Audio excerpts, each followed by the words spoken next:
Children are taken hostage in a Wyoming school. David and Doris Young walked into Cokeville Elementary School with a deadly mission. I said to them, "Is there something I could do to help you, sir?" And he said, "Yes, ma'am, there certainly is. This is a revolution. Your school's being taken hostage. Consider yourself a hostage." If you'd looked in David Young's eyes, you knew it was no joke. They're heavily armed, and a bomb is wired to David Young's body. He said the bomb was capable of blowing up the entire building. He said it will level this whole building and everyone in it. The hardest part of the whole thing was that I started out in this thing alone, and I couldn't warn anyone. The Youngs took Christine to the first grade classroom at gunpoint. They forced the school's 153 students and teachers into the tiny room. He said, "This is a revolution. I'm holding you hostage."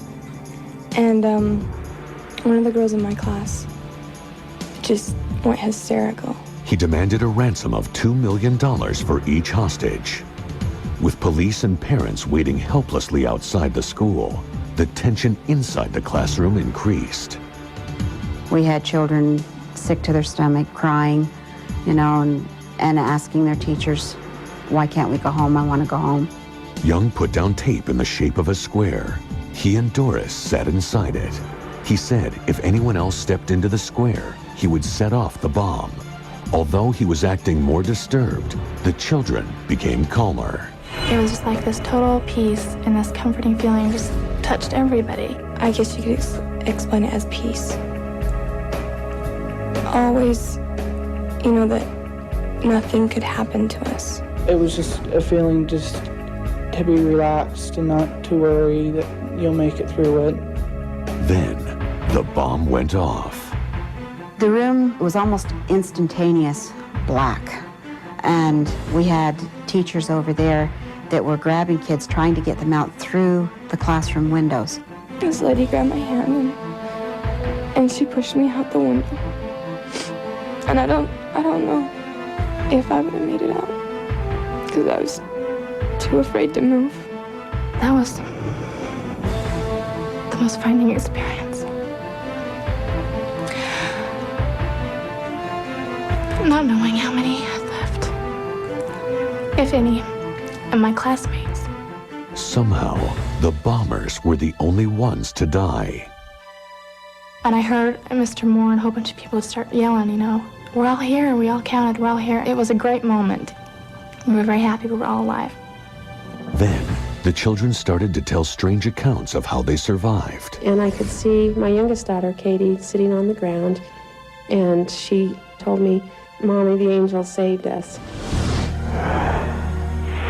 I just kind of looked up and I saw this woman, and she told me that to listen to my brother and everything would be okay. And I looked up again and she wasn't there anymore. And then my brother came over and he told me to stay by the window and everything would be okay. And he walked back across the room and that's when the bomb went off. Several weeks later, Katie was surprised when she opened her mother's old locket. Inside, a photograph of her grandmother. My mother had passed away when I was 15 and a half years old. And I had very few pictures of her. She looked at this woman in this locket and said, "That's who she is. That's the woman that helped me." But Katie had never seen her grandmother. When I saw the photo, they told me that she died, and I came to the realization that she had been sent to help me and that she was my guardian angel. Other children started to come forward with similar accounts. I did not want my own son, flesh and blood, going around saying that he saw an angel. To get to the truth, Hartley applied police techniques to his son Nathan.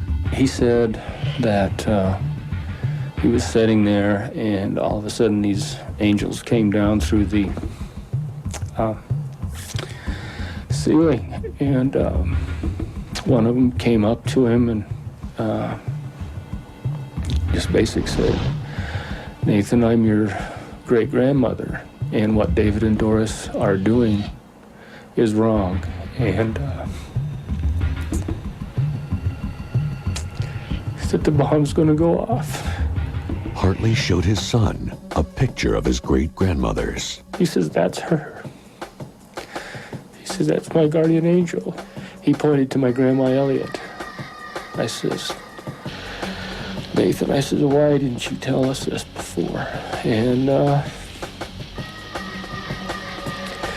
he just looked at me and he says, Dad, you wouldn't believe me.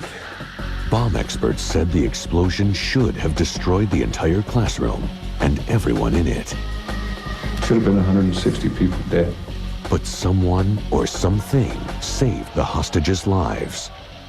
A videotape made after the blast reveals a strange image burned into the wall.